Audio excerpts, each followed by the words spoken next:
जय हिंद साथियों, अब तक की सबसे सुपर फास्ट वीडियो का आगाज करेंगे, यानी कि 20 से 21 मिनट में साथियों ऐसे 67 क्वेश्चंस देखे गए पूरी स्टैटिक जीके के, जो पूरी स्टैटिक जीके पर आधारित होगी और उसके सभी टॉपिक्स पर आधारित होगी। यानी कि अगर आप चाहते हैं अपनी स्टैटिक जीके को मजबूत करना, तो आज की इस वीडियो में साथियों वो हर एक स्टैटिक जीके का क्वेश्चन देख लेंगे जो आपसे आने वाले आपके एग्जाम में पूछा जाएगा। तो क्लास आपकी शुरू हो चुकी है, पूरा कंसल्टेशन आपका साथियों क्लास में ही होना चाहिए। तो इस रण क्षेत्र में अगर आप साथियों कूद पड़े हैं तो इस रण क्षेत्र को जीत कर जाइएगा। देखिएगा साथियों क्या लेवल है एग्जाम का और कितने क्वेश्चन आपके यहां पर बिल्कुल सही जा रहे हैं। अगर आपसे एग्जाम में पूछा जाए कि यूनेस्को का मुख्यालय कहां पर है साथियों, तो आप क्या बताएंगे? आप लोग ध्यान रखेंगे फ्रांस की राजधानी है पेरिस, और फ्रांस की राजधानी पेरिस में ही साथियों यूनेस्को का मुख्यालय है। अगर आपसे पूछा जाए कि यूनेस्को की स्थापना कब हुई थी, तो 1945 में यूनेस्को की स्थापना हुई थी, यह भी आपको मालूम होना चाहिए। उसके बाद देखिए नेक्स्ट नंबर का सवाल है कि रविंद्र साहित्य में भारत देश के एकमात्र नोबेल पुरस्कार विजेता कौन है? तो मैं कहूंगा साथियों, जब रविंद्रनाथ टैगोर जी की अगर हम बात करते हैं, यह सवाल इतना साथियों मैं बार बार आपको पढ़ा चुका हूं, साहित्य में भारत देश के एकमात्र नोबेल पुरस्कार विजेता कौन है? तो रविंद्रनाथ टैगोर हैं। अगर बात करें साथियों इनको यह पुरस्कार कब दिया गया था, तो 1913 में दिया गया था। इनकी किस रचना के लिए दिया गया था? साथियों इनकी रचना थी गीतांजलि, उसके लिए दिया गया था। इतनी जानकारी आपको साथियों मालूम होना चाहिए। उसके बाद देखिए हॉर्नबिल त्योहार एक प्रसिद्ध आदिवासी त्योहार है, यह भारत के इनमें से किस पूर्वोत्तर राज्य में मनाया जाता है? तो हॉर्नबिल फेस्टिवल की अगर बात करते हैं साथियों, ये तो नागालैंड का त्योहार है, यानी कि नागालैंड में मनाया जाता है, जिनका आंसर यहां पर सी है, मैं कहूंगा बिल्कुल करेक्ट है। उसके बाद देखिए साथियों संयुक्त राष्ट्र यानी कि यूनाइटेड नेशन का मुख्यालय कहां पर है? आपसे पूछा जा रहा है, मुझे बताइए। साथियों यहां पर देखिए अगर आपसे पूछा जाए संयुक्त राष्ट्र का मुख्यालय कहां पर है, तो आपको न्यूयॉर्क बता देना है। क्या आपको बता देना है साथियों? न्यूयॉर्क आपको बता देना है। लेकिन अगर आपसे पूछ लिया जाए कि राष्ट्रमंडल, क्या साथियों राष्ट्रमंडल का मुख्यालय कहां पर है, तो आपको क्या बताना है साथियों? आपको लंदन बताना है। क्या बताना है साथियों? आपको लंदन बताना है। अगर आपसे साथियों पूछा जाए कि विश्व बैंक का मुख्यालय कहां पर है, क्या आपसे पूछा जाए साथियों विश्व बैंक का मुख्यालय अगर आपसे पूछा जाए, तो आपको साथियों वॉशिंगटन डीसी बताना है। क्या बताना है साथियों? वॉशिंगटन डीसी बताना है, यह भी आप लोग ध्यान रखेंगे। अगर आपसे WHO यानी कि विश्व स्वास्थ्य संगठन, वर्ल्ड हेल्थ ऑर्गेनाइजेशन का मुख्यालय अगर आपसे पूछा जाए, तो आपको जेनेवा बताना है। यानी कि इतनी जानकारी बनती है जो आप लोग ध्यान रखेंगे। उसके बाद देखिए भारतीय मूल का प्रथम नागरिक जिसे नोबेल शांति पुरस्कार प्रदान किया गया था, कैलाश सत्यार्थी इनका नाम था, और ये साथियों प्रथम भारतीय मूल के नागरिक थे जिन्हें शांति का नोबेल पुरस्कार दिया गया था। ठीक है ना। चलिए उसके बाद देखिए अगले नंबर का सवाल है अंतरराष्ट्रीय मुद्रा कोष यानी कि इंटरनेशनल मॉनिटरिंग फंड का मुख्यालय कहां पर है? तो साथियों अमेरिका में इसका मुख्यालय है। आंसर आपका जाएगा बी के साथ। उसके बाद देखिए एशियाई विकास बैंक की अगर बात करें साथियों, एशियाई विकास बैंक का मुख्यालय कहां पर है बताइए? तो आप लोग ध्यान रखेंगे साथियों फिलीपींस की अगर बात करते हैं साथियों, फिलीपींस में ही एशियाई विकास बैंक का मुख्यालय है। नेक्स्ट नंबर का सवाल है ISRO यानी कि इसरो का फुल फॉर्म क्या होती है बताइए? इसरो की अगर बात करें साथियों इंडियन स्पेस रिसर्च ऑर्गेनाइजेशन, ये तो इंग्लिश में हो जाएगी, लेकिन हिंदी की अगर बात करें तो भारतीय अंतरिक्ष अनुसंधान संस्थान, ये इसकी साथियों हिंदी में फुल फॉर्म हो जाएगी, आपको मालूम होना चाहिए। उसके बाद देखिए इसरो का पहला स्वदेशी मानव अंतरिक्ष मिशन कौन सा है, मुझे बताइए। तो यहां पर अगर बात करें आप लोग ध्यान रखेंगे साथियों गगनयान आपका सही जवाब हो जाएगा। क्या आपका जवाब होगा? गगनयान आपका सही जवाब हो जाएगा। नेक्स्ट नंबर का सवाल है कि ईस्टर का त्यौहार इनमें से किस दिन मनाया जाता है? तो रविवार को साथियों ईस्टर का त्यौहार मनाया जाता है, यह भी आपको मालूम होना चाहिए। उसके बाद देखिए अगला सवाल है कि असम में मनाया जाने वाला पारंपरिक फसल कटाई उत्सव कौन सा है? यानी कि साथियों अगर बात करें बोहांग बिहू उत्सव कहां पर मनाया जाता है? असम में मनाया जाता है। क्यों साथियों? क्योंकि जो वहां की पारंपरिक फसल कटाई जाती है ना, ये एक तरीके से उसका ही एक उत्सव होता है। उसके बाद देखिए निम्नलिखित के बीच समानता है मकर संक्रांति, पोंगल, लोहड़ी और बैसाखी। देखिए इस सवाल की अगर बात करते हैं साथियों, देखिए यहां पर अगर बात करते हैं ना, तो ये सभी के सभी इस सभी पर्वों के नाम फसल की कटाई के। कैसे साथियों पर्व हैं? ये फसल की कटाई पर किए जाते हैं, ये आप सभी लोगों को मालूम होना चाहिए। जैसे कि अगर बात करते हैं साथियों पोंगल की, तो ये पंजाब में किया जाता है। ठीक है ना। सॉरी, पोंगल पंजाब में नहीं किया जाता है, पोंगल आपका तमिलनाडु में किया जाता है, लोहड़ी पंजाब में किया जाता है, ठीक है ना। चलिए भाई, ये भी जानकारी आप लोग ध्यान रखेंगे। उसके बाद देखिए गोटी पुआ नृत्य क्या है, तो गोटी पुआ नृत्य क्या है ये आप लोग ध्यान रखेंगे। ओडिशा में युवा लड़कों का नृत्य है जिसका नाम है गोटी पुआ। चलिए भाई, उसके बाद देखिए नेक्स्ट नंबर का सवाल है। उसके बाद देखिए निम्नलिखित विकल्पों में से दी गई नृत्य शैलियों में कौन सी सबसे राज्य के साथ सुमेलित है, यानी कि आपको बताना है ये जो विकल्प हैं ये नृत्य शैलियों में कौन सी उससे संबंधित राज्य के साथ सुमेलित है, ये आपसे यहां पर पूछा जा रहा है। देखिए यहां पर अगर बात करें, जो मैंने यहां पर चीजें बताई ना साथियों, ये बहुत इंपॉर्टेंट है। आपसे डायरेक्ट साथियों आपके एग्जाम में पूछा जाएगा लोहड़ी पर्व कहां पर मनाया जाता है साथियों, पंजाब आपको बता देना है। क्या लोहड़ी पर्व की अगर बात करते हैं साथियों, ये पंजाब में मनाया जाता है, चलिए कोई दिक्कत नहीं। पोंगल की अगर बात करें साथियों, पोंगल मैंने आपको बताया तमिलनाडु, क्योंकि जो चीजें लिख दी जाती है ना आपके सामने वो आपको साथियों लंबे समय तक याद रहती हैं। तो पोंगल हो गया, लोहड़ी हो गई, और उसके अलावा साथियों वैशाखी की अगर बात करते हैं तो ये हरियाणा और पंजाब में मनाई जाती है। कहां पर? हरियाणा, कहां पर साथियों? हरियाणा और पंजाब में मनाई जाती है, ये आप लोग ध्यान रखेंगे। अब यहां पर साथियों अगर बात करते हैं इसकी किसकी संक्रांति, मकर संक्रांति की अगर बात करें तो मकर संक्रांति देखिए पंजाब में भी मनाई जाती है, दिल्ली में भी मनाई जाती है। क्या पंजाब, दिल्ली और हरियाणा जैसे साथियों राज्यों में मनाई जाती है, ये भी आपको मालूम होना चाहिए। खैर, अब नेक्स्ट नंबर का सवाल है साथियों, आपकी स्क्रीन पर इस सवाल को देखिए और मुझे बताइए कि आपका सही जवाब साथियों क्या होगा। फटाफट आप लोग बता दीजिए कि लावड़ी की अगर बात करते हैं तो लावड़ी साथियों ये यहाँ का नहीं है, लावड़ी तो महाराष्ट्र का है, केरल का नहीं है, ये गलत हो जाएगा। ये क्या हो जाएगा साथियों? गलत हो जाएगा। डांडिया की अगर बात करते हैं साथियों, उत्तर प्रदेश का नहीं है, ये कहाँ का है? ये गुजरात का है। मैं कहूँगा घूमर कहाँ का है साथियों? राजस्थान का, ये भी गलत हो जाएगा। यानी कि एक सही है। छत्तीसगढ़ में साथियों कौन सी नृत्य किया जाता है? गौर नाम का नृत्य किया जाता है। तो मैं कहूँगा कि राइट आंसर जिनका भी ऑप्शन नंबर सी के साथ है बिल्कुल करेक्ट है। अगला सवाल है साथियों आपकी स्क्रीन पर देखिए और बताइए। साथियों आज के इस वीडियो में स्टैटिक जीके के हर एक टॉपिक को देखेंगे, यानी कि जिन जिन टॉपिक से क्वेश्चंस आपसे आते हैं स्टैटिक जीके, क्योंकि स्टैटिक जीके के सबसे ज्यादा क्वेश्चन आपके एग्जाम में आते हैं, तो आप लोग ध्यान रखेंगे इन सभी सवालों को।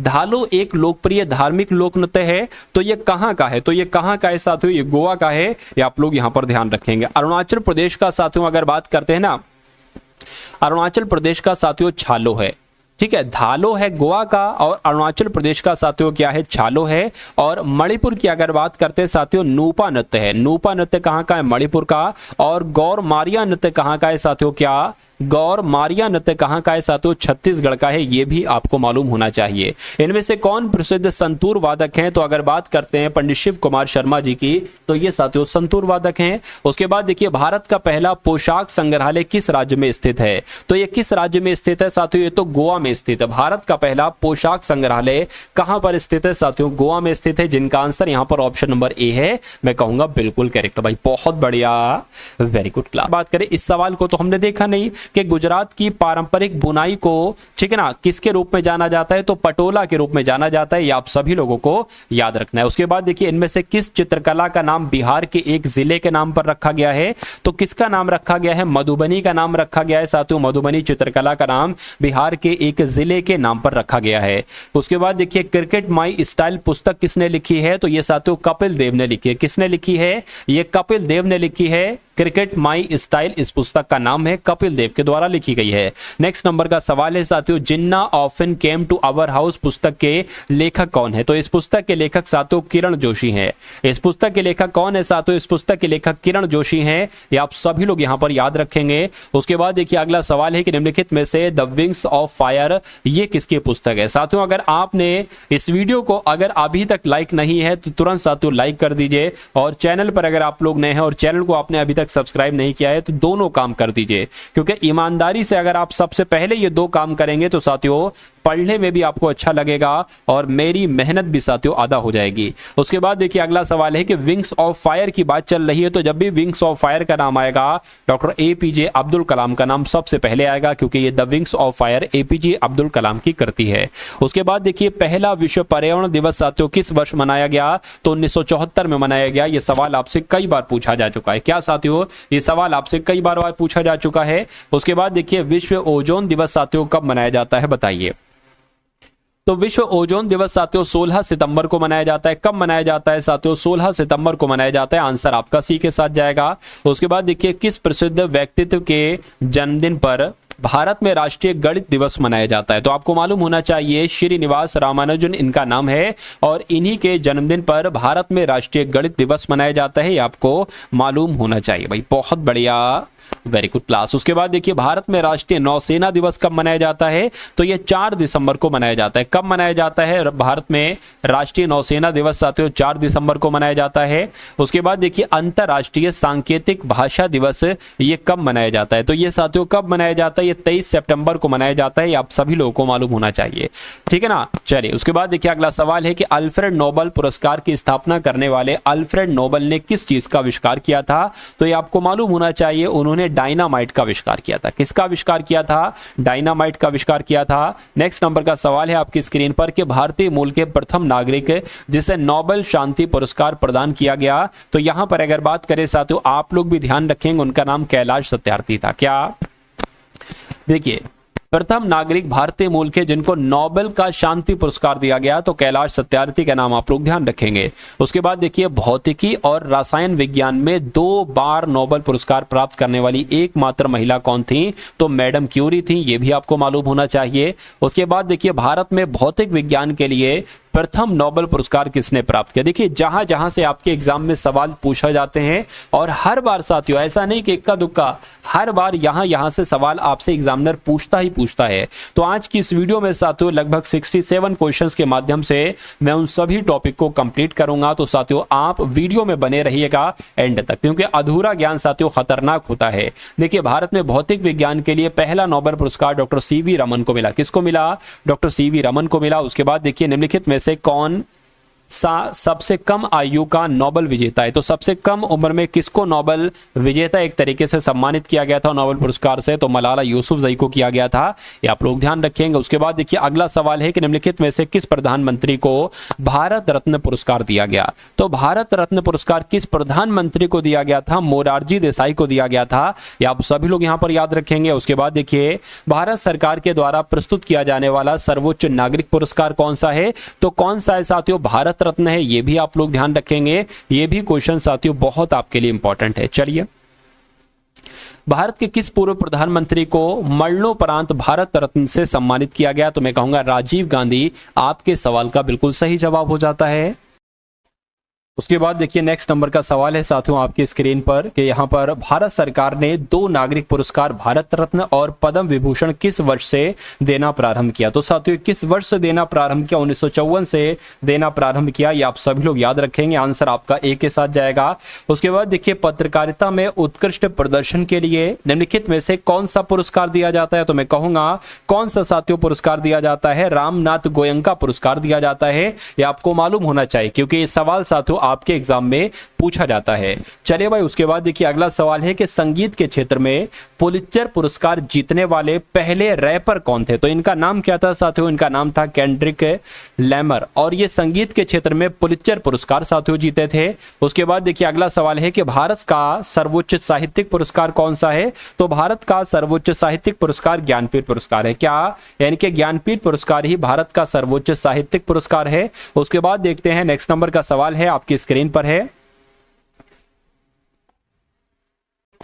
राष्ट्रीय कवि रामधारी सिंह दिनकर को उनकी किस रचना के लिए ज्ञानपीठ पुरस्कार दिया गया था साथियों? तो आप लोग ध्यान रखेंगे उनकी रचना थी उर्वशी और उर्वशी को रामधारी सिंह दिनकर यानी कि उर्वशी के लिए रामधारी सिंह दिनकर जी को उनके लिए ज्ञानपीठ पुरस्कार मिला था साथियों इस रचना के लिए। ये बात आप लोग ध्यान रखेंगे, सवाल आपसे कई बार पूछा जा चुका है। उसके बाद देखिए ज्ञानपीठ पुरस्कार में नकद पुरस्कार के साथ देवी दुर्गा की कांस्य प्रतिमा दी जाती है या साथियों सीता जी की या सरस्वती की? तो मैं कहूंगा ज्ञानपीठ पुरस्कार में नगद पुरस्कार के साथ सरस्वती देवी जी की कांस्य की प्रतिमा दी जाती है। नेक्स्ट नंबर का सवाल है आपकी स्क्रीन पर कि निम्नलिखित में से किसने फिल्म निर्देशन के लिए ऑस्कर जीता? तो किसने जीता साथियों? सत्यजीत रे ने जीता, ये आपका राइट आंसर हो जाएगा। उसके बाद देखिए कि दादा साहेब फाल्के पुरस्कार किस क्षेत्र से संबंधित है यानी कि किस क्षेत्र में दिया जाता है? तो मैं कहूंगा ये तो साथियों सिनेमा के क्षेत्र में दिया जाता है। किस क्षेत्र में दिया जाता है? सिनेमा के क्षेत्र में ही दादा साहेब फाल्के पुरस्कार दिया जाता है। उसके बाद देखिए दादा साहेब फाल्के पुरस्कार से सम्मानित होने वाले पहले व्यक्ति कौन थे? तो साथियों कौन थे यहां पर अगर बात करते हैं साथियों देविका रानी, आप लोग ध्यान रखेंगे दादा साहेब फाल्के पुरस्कार से सम्मानित पहले व्यक्ति देविका रानी थे। चलिए उसके बाद देखिए दुश्मन की उपस्थिति में स्थल, जल या वायु में बहादुरी या आत्म बलिदान के सबसे विशिष्ट काल के लिए दिया जाने वाला सर्वोच्च वीरता पुरस्कार कौन सा है? तो साथियों कौन सा है? परमवीर चक्र है। ये क्वेश्चन आपके लिए बहुत इंपॉर्टेंट है। क्या बहुत इंपॉर्टेंट है? तो आपके एग्जाम में साथियों पूछा जाएगा। उसके बाद देखिए अगला सवाल है कि विश्व के सबसे प्रतिष्ठित अंग्रेजी भाषा साहित्यिक पुरस्कार का नाम क्या है? तो इसका नाम साथियों क्या है? मैन बुकर पुरस्कार है। ये आप लोग ध्यान रखेंगे।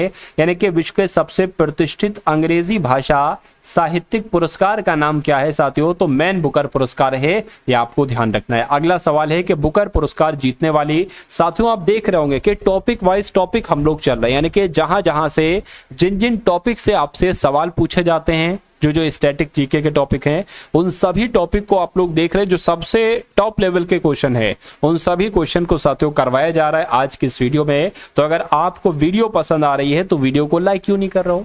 तो वीडियो को लाइक कर दीजिए साथियों। अगली बार मैं इससे भी बढ़िया कंटेंट आपके लिए लेकर आऊंगा। मतलब बुकर पुरस्कार जीतने वाली पहली भारतीय महिला का नाम आपसे यहां पर पूछा जा रहा है। देखिए और मुझे बताइए क्या इसका राइट आंसर हो सकता है? तो अरुंधति राय आपका बिल्कुल सही जवाब हो जाएगा। उसके बाद देखिए कि रमन मैग्सेसे पुरस्कार विजेता अंशु गुप्ता निम्नलिखित में से किस गैर सरकारी संगठन से संबंधित है? तो किसकी बात चल रही है? किस संगठन की बात चल रही है साथियों? आप लोग ध्यान रखेंगे। गूंज ये एक संगठन है, गैर सरकारी संगठन है, और रमन मैग्सेसे पुरस्कार पाया था अंशु गुप्ता जी ने, और अंशु गुप्ता जी साथियों गूंज संगठन से संबंधित हैं। चलिए उसके बाद देखिए अगला सवाल है कि मैग्सेसे पुरस्कार प्राप्त करने वाले पहले भारतीय कौन थे? तो मैग्सेसे पुरस्कार जिनको दिया गया था साथियों, सबसे पहले तो विनोबा भावे जी को दिया गया था। किसको दिया गया था साथियों? विनोबा भावे जी को सबसे पहले मैग्सेसे पुरस्कार दिया गया था। ये आप लोग ध्यान रखेंगे। नेक्स्ट नंबर का सवाल है कि निम्नलिखित में से किस क्षेत्र में सार्वजनिक उपलब्धि के लिए भारत सरकार के द्वारा अर्जुन पुरस्कार दिए जाते हैं? तो ये आपको मालूम होना चाहिए साथियों, खेल के क्षेत्र में, यानी कि खेल के क्षेत्र में सार्वजनिक उपलब्धि के लिए भारत सरकार के द्वारा अर्जुन पुरस्कार दिए जाते हैं। सही जवाब आपका जाएगा ऑप्शन नंबर सी के साथ। उसके बाद देखिए अर्जुन पुरस्कार पाने वाले पहले भारतीय निशानेबाज कौन थे? मुझे बताइए।